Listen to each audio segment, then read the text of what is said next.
Hello friends, তো আবারও চলে এসেছি একটি মজার অঙ্ক নিয়ে। তো এখানে বলেছে x cube plus three x square plus 3x plus 1কে এক্স মাইনাস 1 দিয়ে ভাগ করলে ভাগশেষ কত হবে।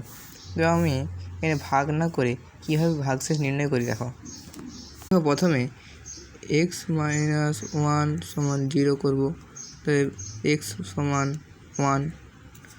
তো দেখো এবারে x cube plus 3x square plus 3x plus 1টা বসিয়ে নেব। তো এবার এক্সের মানটা বসিয়ে নেব,